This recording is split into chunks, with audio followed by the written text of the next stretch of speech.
Hello, Wade Cox here, and welcome to the Ski with Wade podcast. I've been involved with this sport of water skiing for over 40 years now. I was fortunate enough to be a professional, and now I'm a full-time water ski coach. Today's guest and I will be talking about water skiing. We'll also be talking a little bit about travel and maybe a little about life as well. Thanks for joining us today. Ski with Wade, cut more rope. Hey guys, welcome to Ski with Wade podcast. A little Wade's World today with Hall of Famer and one of my great friends, Carl Roberge. Welcome, Carl. Hey, thanks, Wade. Good to be here. Thanks for taking the time. So we already went on a bit of a stroll down memory lane this morning, correct? Yeah. Yeah, just going over some old thoughts. It's awesome to look back. A little closer. All right. So, hey, I'm going to go over his resume really quick. Actually, not really quick. I've almost got this memorized, but hang on, guys. Over 100 professional victories. So think about that. For a lot of skiers, one pro victory is it. That's what they've been sort of striving for their whole life. Over 100. Okay, so the next sort of staggering thing, I found some of this off the web and USA Water Ski Hall of Fame page. 21-time U.S. Open champion. 21 time. Yeah. Not the local club tournament or whatever. No, 21-time U.S. Open champion. 8-time Masters champion. Okay. 6 U.S. teams. And I've got written here on the side, badass. You are on some completely legit badass USA water ski teams. And you actually probably declined through the 90s. You declined a whole bunch. You could have been on maybe 10 or 12 teams. Right. So a few things that this guy did solo, and I'm positive it was 1990. You won the slalom and the jump title at the U.S. Open. Oh yeah. Same weekend. Yeah, that was memorable. Yeah. So to my knowledge, no male in the professional era has ever done that. Yeah, I don't. Maybe know if at a that's small happened. event. Yeah. There's probably been some athletes that did something, but no, that was difficult to do.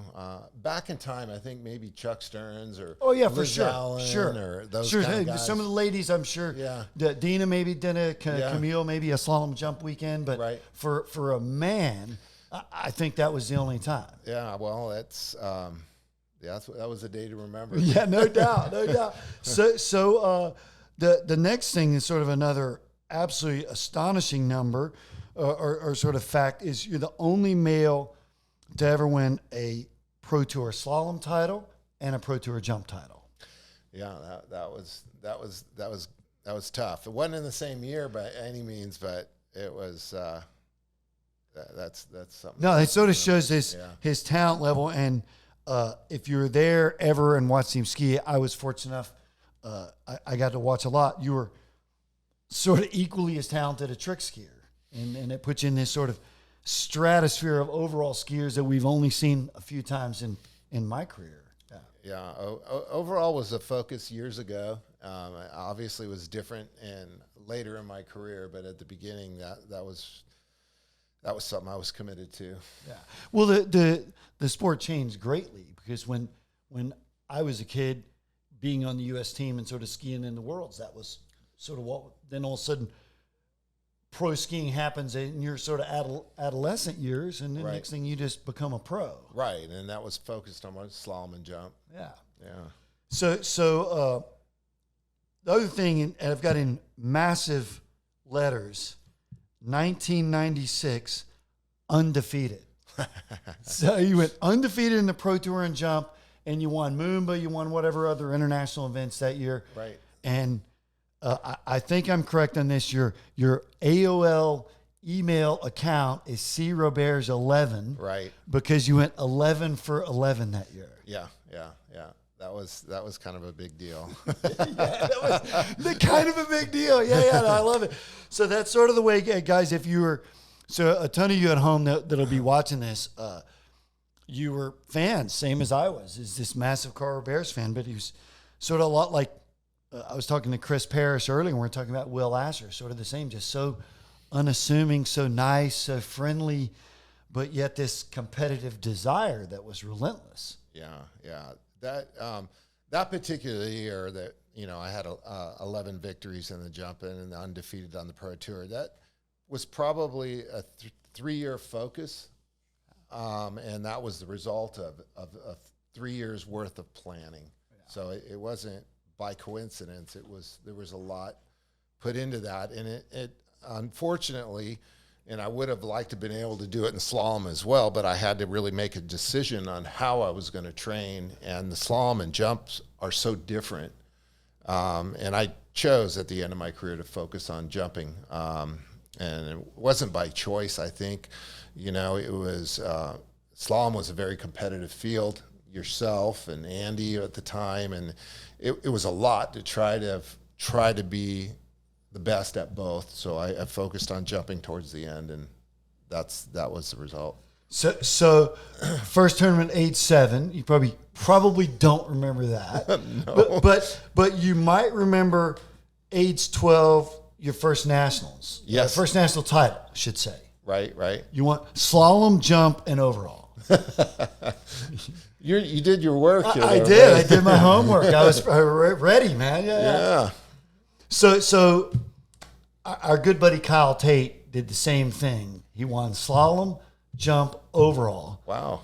Because of you, we were focused, and we sort of had our desire. And then the next year after he did, I did slalom, second trick, and overall. And so I felt like a bit of a loser because I couldn't bring home a third gold, because Kyle was my ski buddy and you were my ski hero. So I was a little jealous on that. Oh, that's awesome though. Those big goals when we were little were just setting the stage. Yeah. We didn't really know, did we? No. At that point. Yeah. You could have decided you wanted to start riding a bike the next week or something, or playing ice hockey or golf or something. Well, so let's talk about the first time I laid eyes on Carl was after I had laid eyes on his sisters. And it was at Garden Valley in Tyler, Texas, right, at a country club. You remember that? And right. The lake was in the back, right, and they had sort of like a VIP night or whatever, but they had a dance on the tennis courts.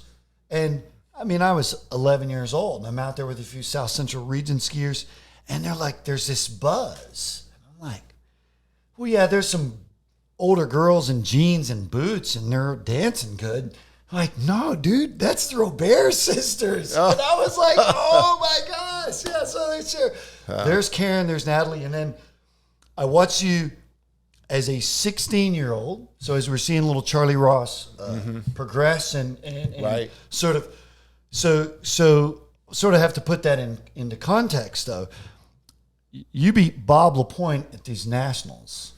Yeah. You remember that? Oh, yeah. That's ingrained in my brain. Yeah, as irrelevant of the scores, what the scores were, because scores are a lot of technology, and you can't compare eras. Right. Because equipment's changed, Yeah. So anyway, you're 16 years old, and you take down the baddest dude on the planet, Bob LaPointe. I was scared. I was scared. It was like, David and Goliath kind of thing. And I thought Bob was going to kick my ass. Really? So if you may have heard me say this before, because it was just ingrained. I still remember it like it was yesterday. After you ran 4:38 coming back, right, and back towards the dock, the boat whips him in these black and orange Mastercrafts. I still remember them. They just look like a Halloween boats, but they rip Carl in, and you do the TikTok 360, and basically kick out of your ski, and you're in knee-deep sand beach, and Denny Kidder's there with his cowboy hat on going, that's my man, Carl. You remember that, right? I do. That was. I was 11 years old, and I'm like, wow, this is sort of resonating in a way that years later I didn't know I'd remember this. Yeah, that's cool to remember that. That is probably the most inspirational point in my career where it took a turn. Yeah. In other words, it went from a kid that was, 16-year-old kid that all of a sudden I got a shot at this sport. I could do this, and I could do it professionally, and I knew I could win. From that point on, everything changed. Well, that was sort of my next question was, when was that moment that you're like, man, I'm going to be a pro. I can do this. That was it. That was it. Yeah. That was it. And that gave me the confidence, knowing you could win for the rest of your life at any given time. And not that you were always the best, but you were capable. And that's all I needed. And that was the adrenaline shot that I needed for the rest of my career. So we'll come back to this later, but we did a tour through Carl's office. And first of all, there's a trophy cabinet right here you can't see, but you can look right over Carl's shoulder and you can see the Les Paul signed Joe Perry from Aerosmith present to Carl with this guitar. Right behind us is another trophy cabinet, and I mean this is like a walk down memory lane just right here. This is unbelievable. Yeah, one of the greatest things about being a professional athlete or at the top of your field and is the camaraderie you have with other professionals. All of a sudden, they drop their guard and want to know you, and these are people that you always want to know all your life, and you're able to have those relationships with people you could never meet any other way. And it's just and really at that joy. point, Carl, I'll sort of further that. It's not necessarily about money. It's more about talent and sort of the power that you can use that talent. Correct? Right, exactly. And people want to know you, and that it's a blessing, but it's also a regret, because you regret not meeting more people and not having those experiences when they're there, because we were so laser focused. Right, you're focused, and so the time you do take away are really some of the best memories. So let me set the stage. I'm sort of jumping ahead here on my notes to maybe 1996 or 1997. Carl gets a call from Joe freaking Perry. Not just the average Joe, right? Right. And you sort of thought, well, is this Lucky Low or somebody give me a prank call, right? Yeah. But he comes out to ski with you, right? Eventually, Yeah. The next day or a couple days later. Well, yeah, Joe was a Waterskier fan, and he wanted some paraphernalia and poster and stuff, and I sent him some items and a pink ski. Yeah. The pink. Well, the deal was he wanted to come out and water ski with me, and I was floored. I go, this is incredible. I can get Joe Perry out, and we're going to water ski together. And what I thought was, well, does he have a ski? Does he have all the equipment he needs? And I'm just going, you know what? I'm gonna get a slalom ski. I'm gonna custom make it for him and give it to him. And I told him I was going to do that, and he goes, well, I'll trade you for a guitar. And I said, well, that's an awesome deal. Yeah. Hey, and at the time, the guitar's probably worth way more than the slalom ski. Well, right? Today it is, I'm sure. The slalom ski went downhill, and the guitar goes up. Right. But I don't play guitar, but I've tried, and my big old water ski slalom fingers don't really hit the notes I want to. But Joe could certainly slalom ski. I mean, he was out there running 22 and 28 off. No, that's awesome. And Joe Perry and Steven Tyler met water skiing, right? Playing summer gigs. So eventually we get to go to Tampa.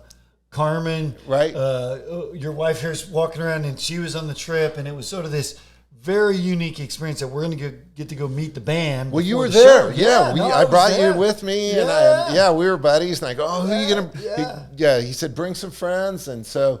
You went, and we were backstage. Lindsay, Billy's mom and sister. Yeah. Billy Susie. Shout out to Billy. Yeah. Billy was there. Oh, well, actually, Billy wasn't. His mom and sister were there, we had a blast. No, it was so guys, where Joe Perry has all the band members come through and meet us. Right. And Steven Tyler comes in last, and then he sort of blows us off because he wants to go hang out with the girls, which understandable. But it was really cool. It was a moment where 95 tour finals in Seattle, you beat me in a runoff.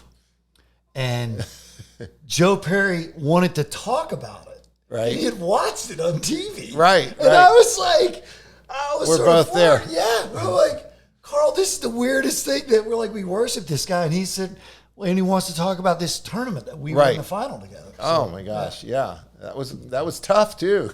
Yeah, no, it was hard to pay We're just trying to swallow it. right, exactly. Yeah, no, that was a neat experience. So roll the calendar back. 81 Austin Aquafest. Oh yeah. Yeah, my dad drops me off to ski with Sonny Berry, Mike Ferraro. Yeah. And I watched you guys there, the men's jump finals. Right. You, Sammy, Bob. Mm-hmm. And that was my moment going, I want to be a pro. This is, there's something that these guys are getting to do. Mm-hmm. It's this whole festival down on the river downtown. And I was like, it's all about water skiing. I want to do this. Right. Yeah. Yeah, that's good, Wade. I remember that event, and it was, back in the day, the tournaments were kind of scattered. We'd have 5 or 6 pro events. They weren't organized Cal together. Cup. Yeah, Cal Cup, and then we Moomba. Yeah, McCormick Cup started. Yeah, that started, and little unorganized, but a lot of momentum. A lot of momentum. Sort of the early ages of pro skiing in America. It was, yeah. So let's 82. 2 things happen. I get to go ski with the Roberge clan. You guys had come in from Birmingham, right? From the Ironman, right? And I was there waiting with Natalie because she didn't go. You and Karen came back, and later that week, you put the sling. Arm sling on you? Were you the inventor of the arm sling? Oh no. It was a technology. It was developed before me, but it was the answer to ski jumping. It solved all the issues of going far. We had a single buckle, car seat, right, with the GM buckle in the middle, and right on the back you had stitched in the sling, and you gave me one. It was like this honor. You gave me a couple KP World Cup T-shirts because that was sort of the initial stages of pro skiing as well. Exactly, in England, So, 83 Nationals at DeCoin. Do you remember this? Yeah. So I do because I won slalom, and it was like sort of my first big boy title. I was 14, and I beat the 16 and 17-year-olds, you know, in boys. And then you go maybe inside 3 or 4 at 39, and you do the TikTok while skiing. You remember that? Yeah. You pull up on one side or the other because you can do it in both. I watch you do it in practice all the time on both sides of the boat. And if you don't know what the TikTok is, do your research, man. This is like the baddest slalom trick ever. And he was the master, the maestro. And so you win the tournament and you do your little TikTok, and I'm like, forget about it, man. I'm never going to be that cool. So I sort of retired. Everyone's like, hey, you going to do the TikTok? I'm like, nah, I'm not going to do it. That's Carl's move. Like Seinfeld, that's not my move. All right. That's so funny. That's funny. So then 85 Moomba. 84 was the first year of the U.S. Pro Tour. Mm-hmm. It was for organized Coors Light Pro Tour. And so at 85 Moomba, I get to go down to Australia with you. Do you remember that? Oh, yeah. We flew down. Birchie picked us up. Right. Greg Birch from the airport. We went and skied at Deniliquin. Sure. And do you remember the trip home after? Was it a side where I started going different places like Hawaii and California? Exactly. Yeah. So this is my first introduction into life on the road as a pro water skier. I'm 16 years old. Okay, traveling with Mike Hazelwood, Lucky Lowe, Carl Roberge, Camille Duvall, Karen was on. Your big sister was on the flight over and back, and on the way home, Carl's just kicked butt, but. Maybe you had an injury then, or your knee injury already, and you were only slaloming, or it was. If I was going to Moomba, I was doing probably everything. Because anyway, on the way home, you start drinking. And sorry, I know you guys, kids at home, cover your ears. You start drinking White Russians, and I'm like, oh, that's kind of gross, but I was a bit of a wuss drinking it at 16.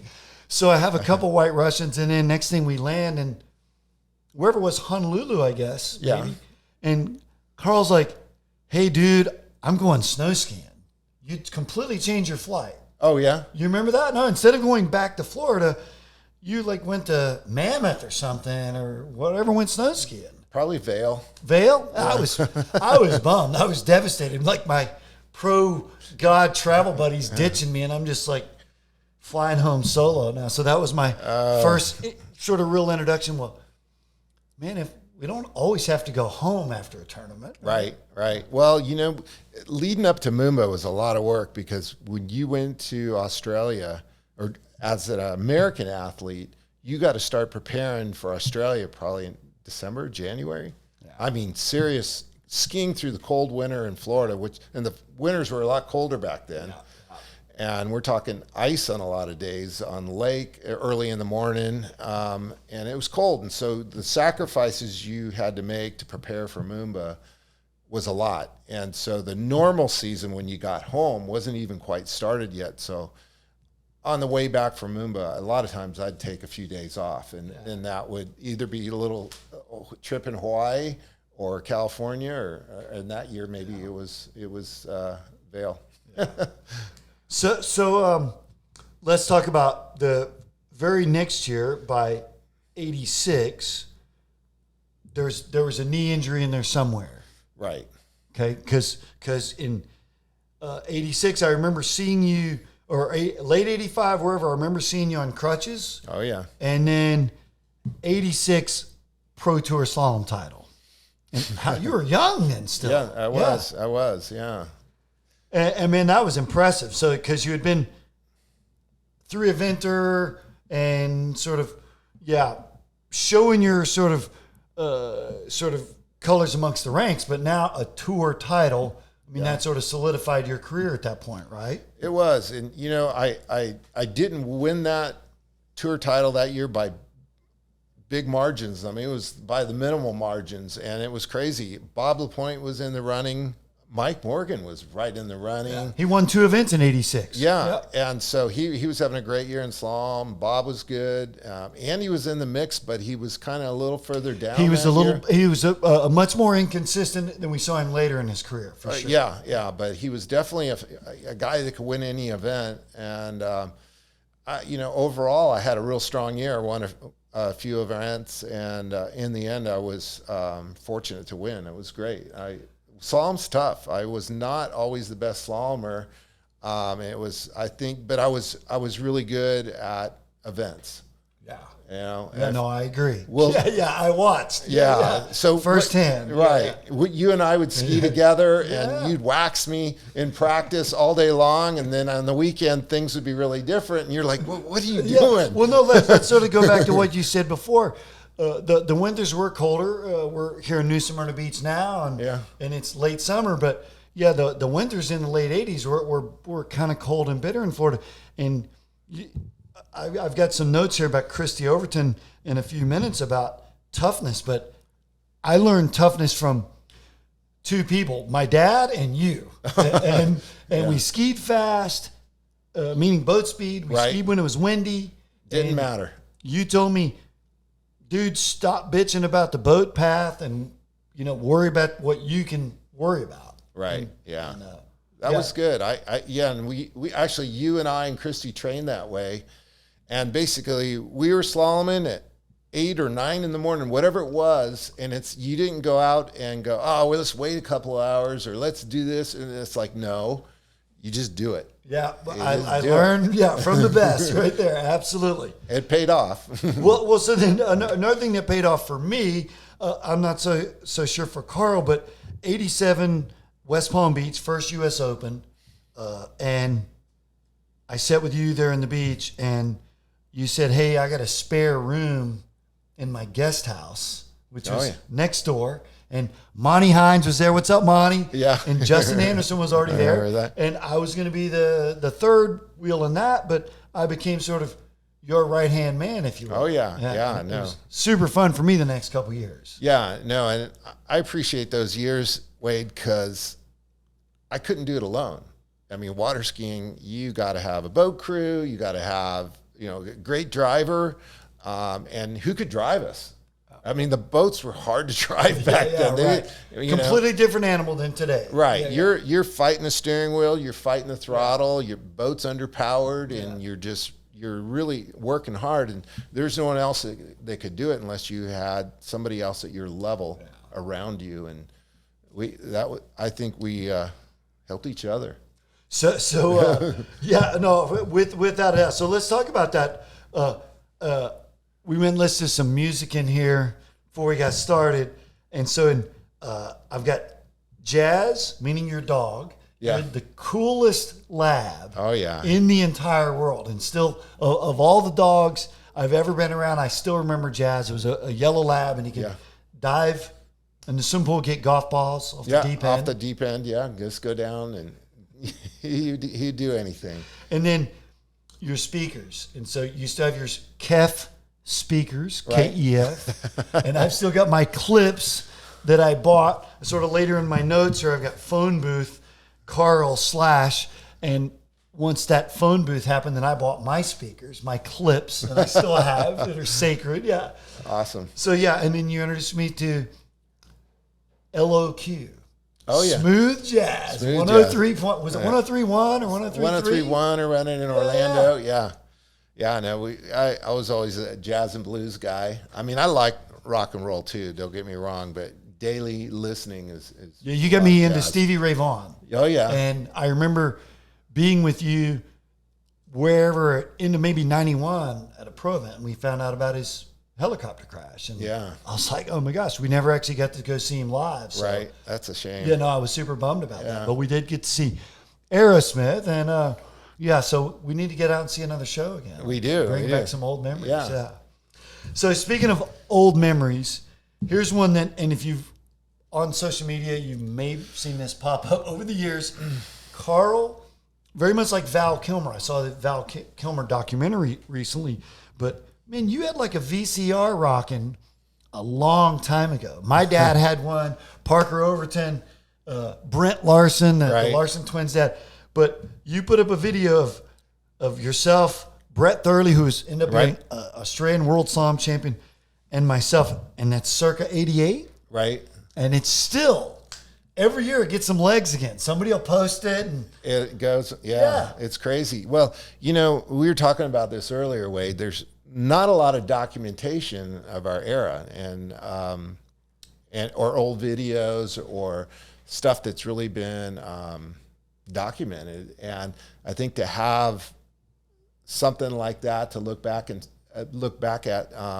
there's a lot to learn from it, And what's incredible is, just a casual practice run back then. It was pretty impressive what you were all doing. No, for sure. Certainly for the equipment where they talked about the boats. Right. But much less the skis, how slow and heavy they were compared to today. But it was interesting. I didn't make a shout out for my website, but check out skiwithwade.com.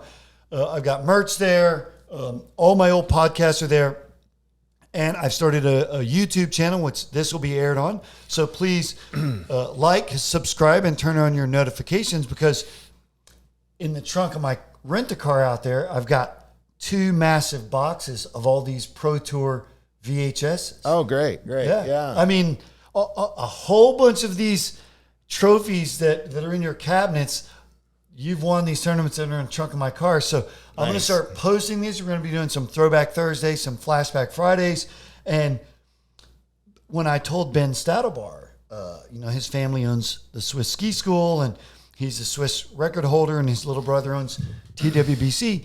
He said, Wade, how can we learn the past if we don't even know it? Right. If it's just disappeared. So we're Warren Miller. We talked about sort of yours. Snow skiing, you were a surfer as well. Surfing and snow skiing was documented. Right. They were so far ahead of us. Yeah. And then sort of wakeboarding comes along, and they do start documenting. Right. And put us behind again.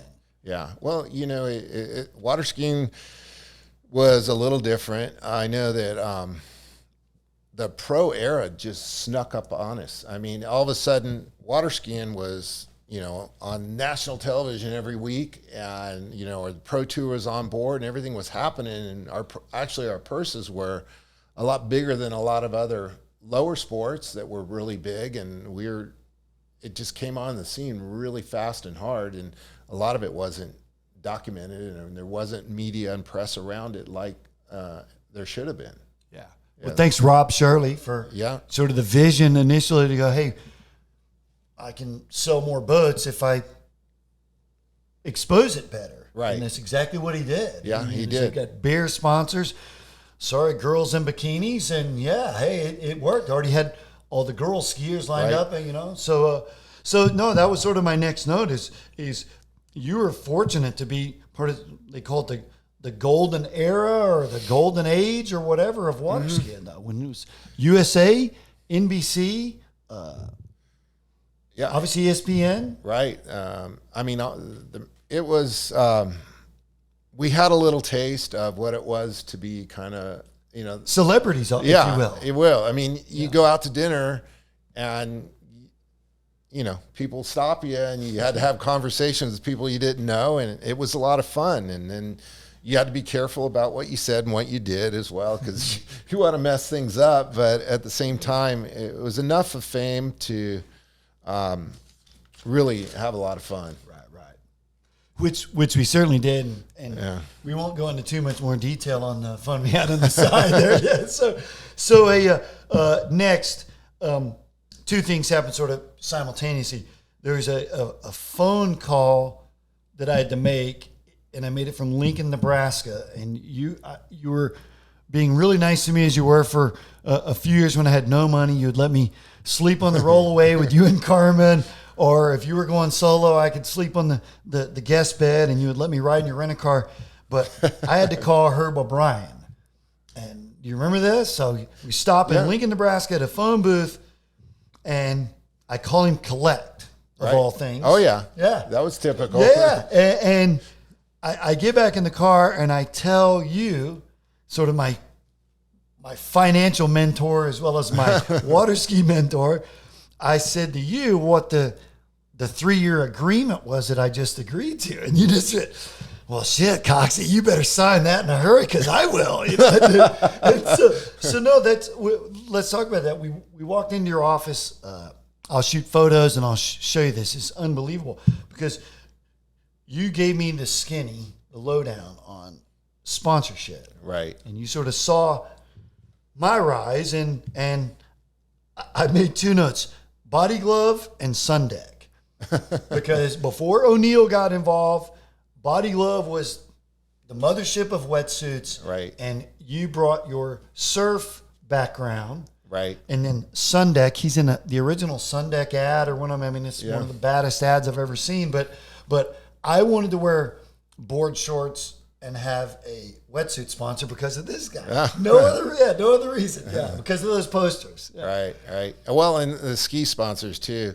It's back in the day, and it still is today. I mean, sponsorships have always been just top secret. People don't share that information. They don't share the value, and it's hard to be competitive in that market when nobody's telling you what the market's about. But it even says in some of our contracts over the years that you'll be fired for cause if you disclose. If anyone knows what you make. Yeah, so you're like, you really didn't want to tell your wife. You're like, no, man, this is like totally secret, Well, we were close enough friends that we shared that we were able to help each other. And Sammy did that as well. We were kind of helping each other in that department. And it was an interesting era.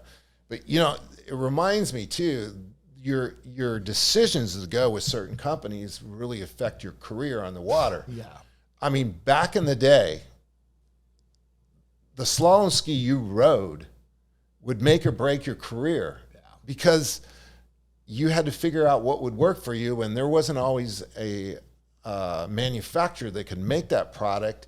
And if you had something that really worked, nobody's going to tell you how it's working. And, you can go through a whole season and never make the cut because you didn't have the right equipment. And that's different now. I think there's a lot better product out there. No, I completely agree. So that was my next note, because now I'd signed the agreement with HO, and you had told me they were chasing me the year before. And you said, Coxie, keep riding. I was riding a Kidder Redline. Right. Where you were riding the EX. Right. You were already, sort of my initial learning curve is you said, no, Coxie, keep riding the Redline. And then shaping slalom skis. Oh, yeah. That was this enlightenment, like beyond enlightenment, because you took the bottom of my ski, you told me where my ski was lacking. Right. And you showed me how the bevels were too square, and you softened the bevel in the back underneath the 2.4 from the rear foot to the tail. And then I went out and the ski sort of washed, or it slid, or it swept through more. And that was my very first lesson. I remember it like it was yesterday, going on Lake Louise, right behind your mom and dad's house, going, oh my gosh, the Pandora's box has been opened. Right. Yeah. So, so I watched you shape skis. You'd go out and try a ski and then come back in and then start grinding. Right. The product back then was pretty crude compared to today. The quality was good, but it was just crude in design. Right, in design. And so you had to, instead of trying to learn to ski on a ski, I tried to make it ski the way I wanted to. And that's what I tried to help you do as well. Instead of trying to adapt to the ski, which most athletes are doing now, we would make them do what we wanted to. And then eventually that product worked its way into the stock ski. But it was always 2 or 3 years behind. For sure. Mm-hmm. So I've got it's in my phone, which is being one of our backup cameras right now. But Christy Overton sent me a really nice note. I gave her a text a day or two ago and I said, hey, I'm going to go see Big Carl. Yeah. And she goes, oh my gosh, it was just such an influential, same as I'm just saying. It was so influential to her because her first pro victory was Orlando 89. Right. And that's right there. We were all skiing together. Right. And I was going, man, why is Christy already winning and you're already winning for ages? And I couldn't. So that was sort of my learning curve, but sitting behind both of you guys. But she said such nice words for you. And then she said she made fun of you also, in that when she realized that you were pulling pen and tricks and you were reading a magazine or the newspaper, she's like, maybe I'm not going to be a trick skier much longer, that this slalom deal is going to work out for her. Right. So that was sort of her poke, going, well, Carl wasn't always the most focused on tricks. Right? No. Well, there wasn't much future there at the time. It was going out, and I clearly saw Christy as a slalom skier. She was an amazing athlete, and slalom was her game. And she had some health issues with her hips, and she wasn't going to be able to overcome those being a jumper or a tricker. It was all in slalom, and I think we kind of steered her that way. And I couldn't watch her jump. I mean, it was because she had those bad hips. Like, degenerative hip disease. So, I told her just throw those things back in your car and don't take the risk. Or just leave them in the 3 event back where they belong. Right. And so I think the big corner she turned was when she focused on what she was best at, and then she was unstoppable. Well, I watched Jack some when I was at Travers, and I moved from Travers to ski with you, and it was that toughness. And I mentioned it earlier. Once, you had Ryan, maybe 1989, your firstborn. So then Kyle, Tate, and I, we sort of took on Christy and the Reenies and sort of whoever else was coming through, because you were being a dad and running businesses and stuff. And so I remember Kyle and I coaching Christy, going, well, man, how do we coach her? She's better than us. She's younger than us. Right. Let's just be like Carl. Let's just be tough on her. So she would, if she fell at 4-ball at 35 or 4-ball at 38 and she was early, we would just say, why'd you miss it? Right. Not you did this technically, Yeah. or here's what you might do next time. Dude, just don't miss it. That's Yeah. what you would say to us. Right. Let's make it really simple, right? Right. Yeah. You know, it was, my sisters were really fun to train with. I trained with Karen, and Karen she was world champion at 16. Let's talk about her career a bit. Yeah, because Yeah. I've got red Corvette. Yeah. The whole deal is funny. Yeah. She was unbelievable, and then Right. just sort of went away at early age. Right. She started her family. Yeah. But what Karen didn't know was we're only a year apart, and she and I competed against each other. She was the most intense athlete I can ever even imagine. I mean, she would start crying and throwing a fit if she wouldn't ski up to her potential so how every single day. How did Marielle, it's Carl's mom, how did Yeah. Marielle handle this? Well, Did they kind of go at it? No. Karen was just hard on herself, and nobody had to push her or get on it. But the cool thing is, Karen competed with me, and we learned at the same time together. I mean, if I could do something, she wanted to do it better. And the cool thing was, when she was 15, 16 years old, I was skiing better than all the women were at that time, and she was competing against me every day.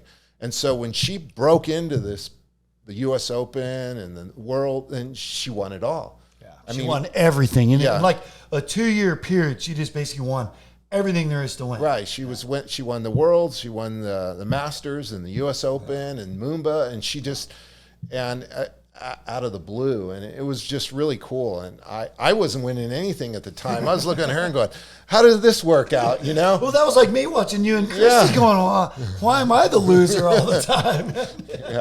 Yeah. You got 100, you had 100 event victories, but how many times did you lose? 1,000. Yeah, right, you know. I heard a pro cyclist say that. Yeah. That every different race, how many losers are there? Right. Oh, I know.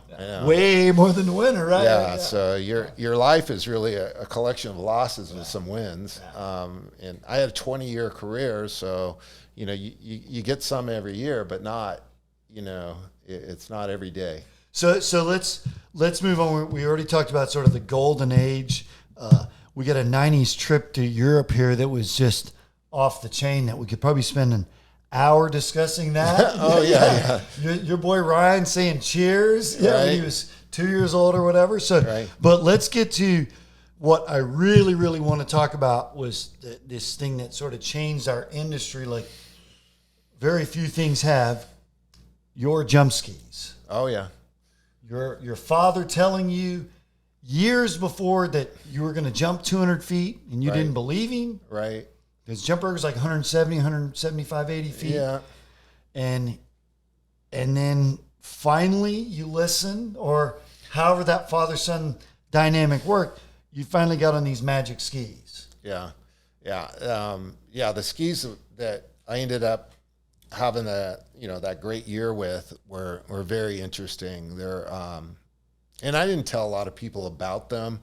It was just something between myself and Danny Kidder and the guys I had working for me at the shop. But they were very unorthodox. I mean, obviously they were longer, but there was a whole nother realm of factors around them. I could talk about it now, but I wouldn't at the time. But they're asymmetrical. Right was completely different than from the left. My right ski was much longer than my left, and the side cut on them, the right and left side, were completely different. And You guys taking note of this at home here? This is so. Chris Parrish, one of the greatest slalom skiers ever. Carl Roberge, one of the greatest jumpers ever. Both their dads have affiliations with the space shuttle. Yeah, like deep affiliations. So there was this sort of science or method to the madness. It wasn't Right. just, well, let's just see what we think. No, man, we're sending the space shuttle to the moon, and now we're bringing that technology down to water skiing. Correct? Yeah, right. Yeah, it was really different. And any obstacle I had with ski jumping, and the cut into the ramp, the whole deal, I would alter the side cut to make my approach into the ramp controllable at 70 miles an hour. And then, but you didn't want to. He got clocked at 71 and 72, sort of the top speeds. Yeah, nuts. Then. Stick your hand out the window going 72. Yeah. So you had to have control into the jump, with that. So that combined edges, bevels, flex pattern, rocker. So there was a lot of factors there. So you go on the much bigger jump skis, Moomba 94, give or take. Yeah. Okay. And then you go on to win 4 Masters in a row, 4 Masters jump titles in a row, 94 through 97. Right. So, good work, Wade. Yeah. I like stats. So a few of us, Big Dave Harvey, shout out to Dave, who listens to the podcast. I love it. And Little Dave, who's Dave Wingirter, Soundgarden, I call him, who's my boss at HO Syndicate. Right. So we had a sort of slang saying, you were the one jump wonder, one day a week. So let me paint the picture, and I've got it also listed somewhere, Lake House. So I buy Carl's lake. I'd already been out there 2 decades or so. He's ready to let go of the property. So I buy it. But there's a ski shed. If you've ever been out there, it's one of the most unique places. It's got a 10 by 10 shed built on the end of the dock. So a hurricane wiped it out a few years after I owned it, but I kept it intact for as long as I could. A ramp into the lake with green carpet. Okay. Yeah. So the ramp led into the 10 by 10 shed that had keys on it that were like the keys to Fort Knox. Like, this is like the keys to having the Federal Reserve, and boom. So only Big Dave and Carl had keys. So at this point, you had a big engine boat. So for you guys that don't know, at all the pro events, there's a slalom jump and a boat jump almost all the time. The jump boat's overpowered, big prop, slalom sort of detuned down. Right. So Carl has all these pros, like 8 or 10 of the best jumpers in the world, coming to jump behind your boat, and you had a really good ramp. And Carl would go last on the one day a week that he would take a jump, and he might take 1 or 2 jumps, and he would land them, and had all the distance buoys out, and it'd be the longest jump of the week by far, his 1 or 2 jumps, and then he would have Big Dave whip him in, and you would ski into the shed and lock the door. Yeah. Top secret. James Bond stuff, right? I mean, I'd ski right into the office. Yeah, and then no one got to see the skis. You would put them in your 3-event bag, go to the pro event and hide them. And it was that was sort of, you talked about that 3-year process. Right. That was sort of the start of getting to that 96 undefeated season. Right. Yeah, there was a lot going on. I documented my practice sets, my tournaments, everything. And so, there is always a learning process. And so I would ski up into my office, so to speak. And there's a desk, computer. Oh, big head. I loved it. I just inherited it. Yeah. Telephone. I had everything in there. Water, whatever. Coffee maker. Refrigerator. Yeah, exactly. Yeah. And cold beer. And so when I got done, everything was fresh in my mind. And what I learned was, you can go out and you take a set, and there's a lot going into practice sets, and I took it seriously. But everything was fresh in your mind after you skied, and if you just threw that away, you're throwing away something very valuable. Yeah, right. So you just take notes. What did I do? What worked? What didn't work? Tommy Phillips, my mental coach, would always ask me for the 2 years sort of that training, what did you learn? Yeah, exactly. What did I just learn right now? And let's go write it down. And so you can start documenting that. Then what happens is, when it comes time for competition, all that is just in your memory, and you don't have to think under pressure. Yeah. And because you reviewed this day in, day out, and if you could ski under pressure in practice, like when all the guys came out, that was very valuable. Yeah, I always tell my juniors, make a practice day in the middle of the week a tournament day. Right. Like we used to bet for lunch. Sure. It was me, you, Christy, Brett Thurley. Yeah. And the loser had to buy. You had to buy. So you just didn't finish last. Yeah. It's like making the cut. Well, just don't miss the cut. Right? Yeah. So you got to take advantage of those opportunities, and it's fun to help each other because it is fun. You can make it fun, but then you got to walk away from it and go, okay, what have you learned? What have you learned?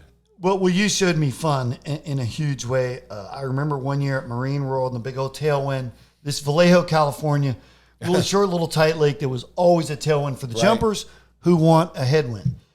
And Bruce, Sammy, the guys that go right before you, they take their first jump and they're looking over for Sue or Tony to give them some instruction. And you just nailed your first jump, and I was standing there right beside Carmen, and the boat turns around and it's taking you back up for your second, and you just give her a little wave. And I'm like, that's the baddest dude in the world out there in this adrenaline junkie sport, but you're just all relaxed and mellow, and you sort of had that art, if you will, that you could be in these highly competitive moments, but be so incredibly relaxed. And you had that too, Wade, I think, in your most successful years. I saw that in you. I saw it in, Andy Mapple was, I think, really good at that as well. Sammy was, I think Sammy probably skied well when his heart rate was up. He was really an adrenaline He almost guy. Needed like some drama. Right, he needed drama, and that made it worse. It used to make him better. Yeah. Don't fire him up by getting him mad. You're going to lose. Well, that's what Bruce Neville, the couple years in a row when Bruce was number one, that transition between Sammy and you, he would always say to me, Coxie, man, don't beat Carl too bad in slalom. Yeah. Let him win, because then you wouldn't jump as good. I know. They're like, man, if he slaloms bad, he's going to jump so far. You got to make rent. So let's talk about two things here before we move on. So I have 96 Masters, which was a huge deal for me because it was my second victory. But I go up against you in the tie break, right? And Mapple sort of goes down. Whatever it ends up. You and I think we're tied maybe mid 39, and we got to go back out at 38, and whatever the draw was, you went first, and you just completely unorthodox, because I saw you start at 38 all the way back in like 87, 10 years before. Just started 38 cold in practice. So you miss it though. Right. And it was like, wow, I couldn't believe you run like 3 buoys. And so you sort of have opened the door so much for me, I can't believe it. So the boat, back in the old day, we started at the beach end. Right. The boat spins on the other end because we hadn't started all the stupid stop and waits, for the timer. Right. And the boat brings you back and they whip you in. And instead of, we talked about his relaxed, competitive vibe and spirit, instead of you just hoping I'm going to do bad, I don't know if you remember this, you just went, Merry Christmas, Coxie. and then I go out and I only run 3.5 buoys, I think, because that's all I had to do. And I come back in, and you said to me right then, like you said so many things to me that resonated, but you just said, Coxie, man, winning the Masters is so cool. And so after that, I just thought every year when I'd get to go back, or even when I'd go back and I go, man, I actually got to win here, because then I got to enjoy it more because of, you saying and giving me those words. Yeah. That event is that particular slalom event every year is always a great event to watch, because it's so challenging, and to watch somebody win in those conditions, and it's not nice there. No, it's ugly. If you any skier out there who go out and run their opening pass, it's hard, and you just can't really see it on television or on video. But it is one of the most challenging places you could ever compete in. And it's a great place to look at somebody slalom ski and whether that ski works for them or not, too. I say that all the time. Watch skis at Callaway, right? If you want your ski to work. Yeah, if your ski works there, it's going to work anywhere. But it's not always. It's not the ski that's going to work really well when it's flat calm somewhere. It's challenging. So you got to have a ski that's forgiving, that you can make a lot of mistakes and still keep going. Yeah, right. And you told me this the same. If the ski dumps you, it's not your girlfriend anymore.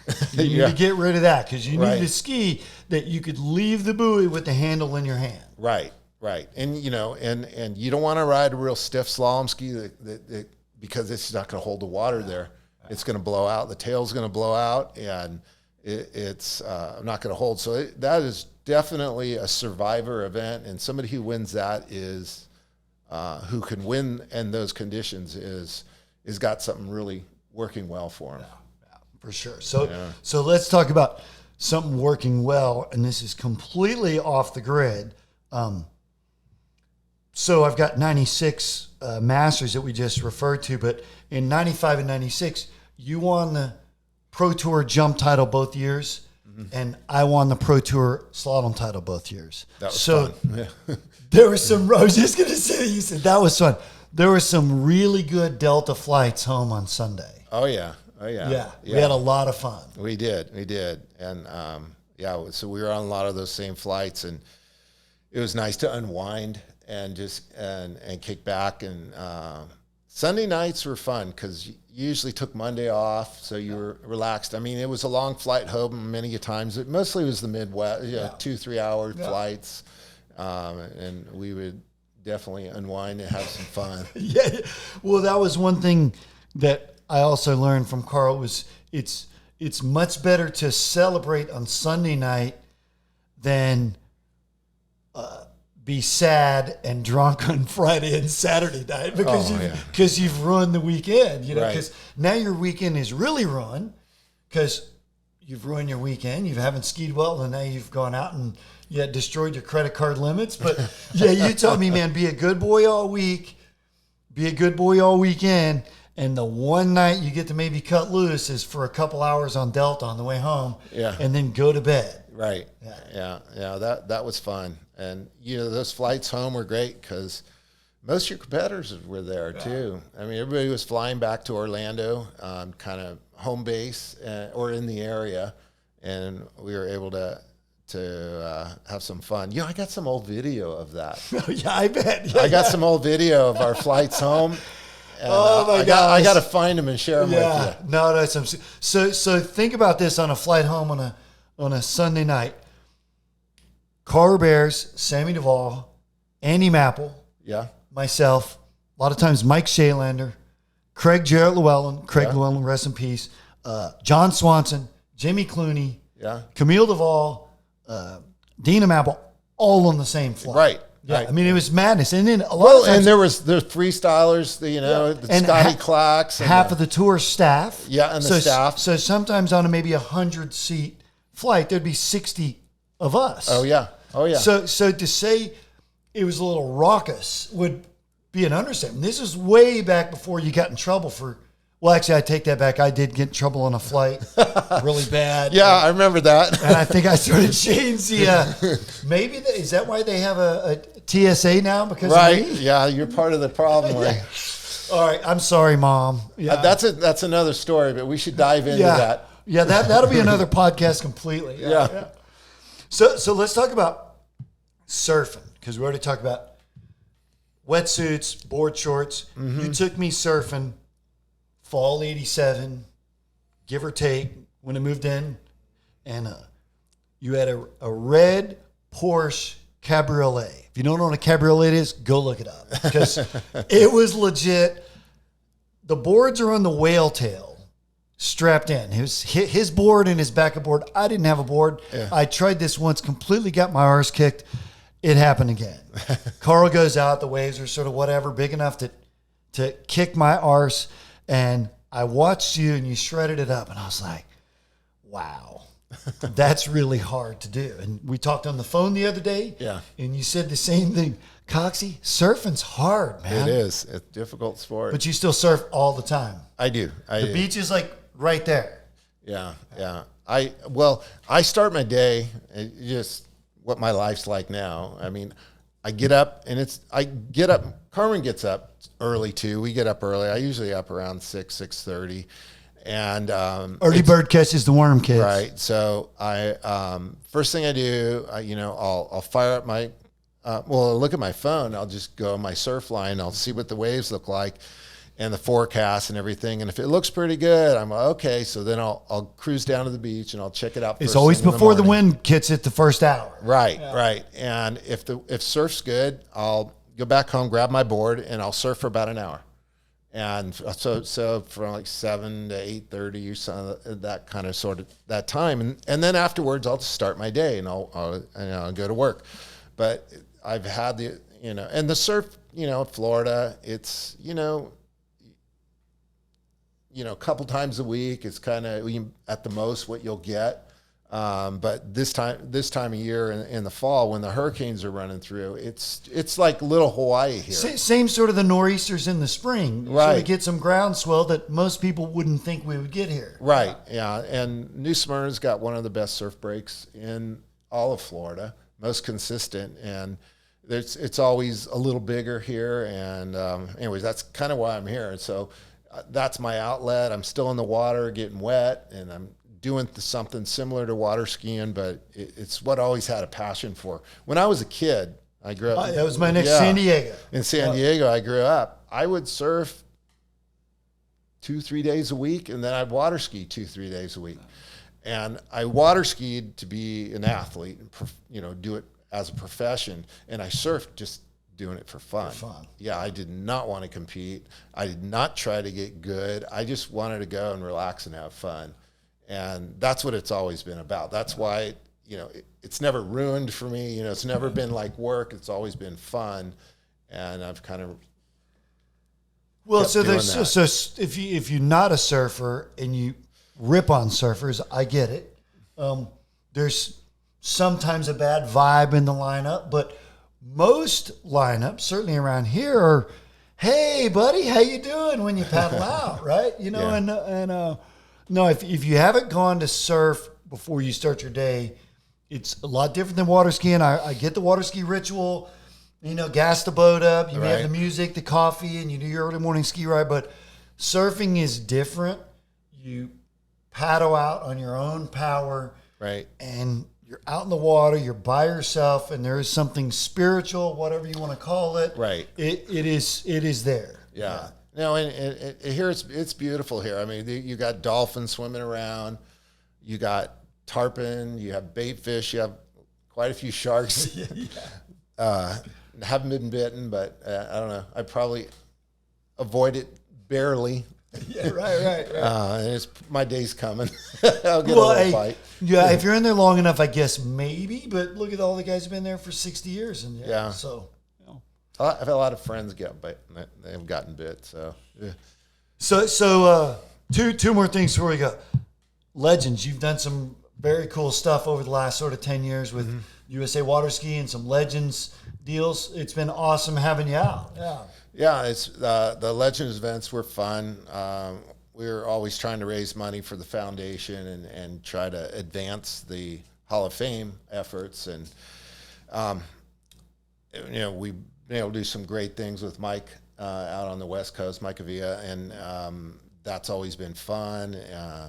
But there's still a lot of work to be done, and not quite as involved in it in the last few years. Things kind of took a turn to the left, but it's I'm still very passionate about having a place for the Hall of Fame, and I'm a history buff. And I think you've turned into one too, Wade. Yeah, without a doubt.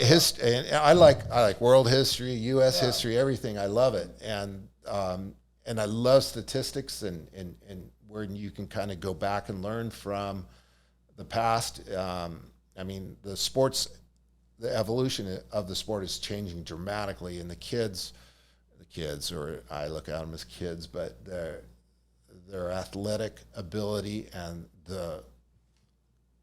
they've taken the sport to a whole nother level. I mean, you can't ever compare generations, but I'm in awe at the guys and girls.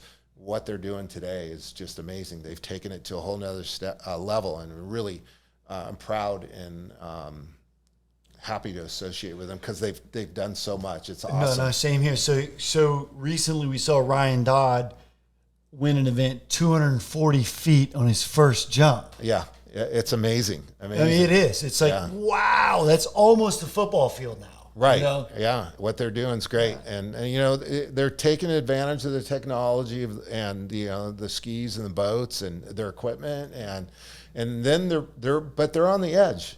They've taken it to the edge, and which is great. They're pushing it as far as they can. And physical conditioning too is just absurd. But we were there, man. I followed your lead early on. I was 19, 20 years old, and I already had a trainer, and I had a trainer my whole career because of you. You sort of tipped me off that, man, if you're not looking after your body, you tell me in the off season to rest off the water initially and build your body back. And then we would start sort of around November, December, getting on the water again, getting ready for next year. We'd sort of get in our reps before Christmas, so take a Christmas break, and then we were sort of fit for Moomba, if you will. Right. Yeah, I know. It's a whole cycle, and there's got to be a little rest involved, but you can only grow your strength little by little every year. And I was trying to compete and try to get better in your sport and then try to grow your strength. It's really hard to do because there's injury, overtraining. Your trainer is his main goal was not to get you hurt. Yeah. And in the gym so that you can... Whether you were in recover mode or approaching peak mode, it was sort of their job. Hey, man, don't over push you, or maybe he's coming back. Let's push him hard now. Right. Yeah. Well, all it takes to mess you up during the week, you're training and you go do weightlifting midweek. You know, let's say you're doing some light reps on, you know, Tuesday and Wednesday, and if you do one set of leg presses too much, you're done on Sunday. You can't compete on Saturday, or you can't qualify on Friday because you're still sore and you're not at your peak, and you can't get off your game. So when you're training and you're trying to build muscle, and like I said, in my career there was like a 3-year period where I trained really hard, but it was done in a way that you were just getting maybe 5-10% stronger every year over a 3-year period while trying to compete. It's hard to do, not to overdo it. It's, you know, you don't go ahead and, you know, I watch a lot of these guys training, you know, in some of these other sports, and if you overtrain, you're done. You're done. Being fresh is almost more important at times than tactics or physical strength. Just simply having the body being able to be reactive. So having somebody push you to that point where you're getting stronger, but your recovery period is not 3 days, it's just maybe a half a day or 1 day. That's what you got to, but you got to keep pushing it little by little, consistently. So let's talk about, I see you on social media now all the time at these car racing events. You're having a blast with that, right? Daytona's like right up the road. Right. I am definitely a fan of. Really, I'm a fan of any sport, and I love sports, and it's more about competition than the sport. It's what the emotional journey that every athlete goes through to win, and whether it's swimming or car racing or football or ice hockey or whatever. I'm to the point now where I cheer for every athlete that wins, whether it's my favorite athlete or not. Same here. Because I can appreciate the struggle and the victory and what's all behind it. And so if anywhere I can get involved or be that close to athletes is such a joy, because I can celebrate with them and know what it's like. Well, I'm going to celebrate this as we wrap up. This was like, man, we've gone over an hour here, and I just had more fun. It's like 30, 40 years of memories here we could go on probably 6 or 8 hours, you know, get coffee, beer, food, and we'll be back for more stories, right? Oh yeah. There's a lot of them. Well, I appreciate this, Carl. This is awesome. I just could not have been more fortunate in my own life to sort of get paired, however sort of it happened in the universe that I sort of got under your wing. It was sort of the best wing for me to be under. Thanks, Wade. Yeah, it was just, I've had a great life alongside this guy's great life. So I'm going to wrap up, but check out skiwithwade.com. You can see all my merch, see Ski with Wade tour dates. You can see any old podcasts, him or any of his old ski competitors. We're getting more and more of the legends like Carl on. So please like my YouTube, subscribe, turn on your notifications so you realize when we have new stuff out. So that's it, man. We're going to let you get. Thank you so much for your time. Thanks for listening. Ski with Wade, cut more rope. That's a wrap this week for Ski with Wade podcast. Thank you so much for listening. Be sure to email me at wade@skiwithwade.com or direct message me on Instagram or Facebook with any questions you may have. We'll cut more rope next week. Ski with Wade.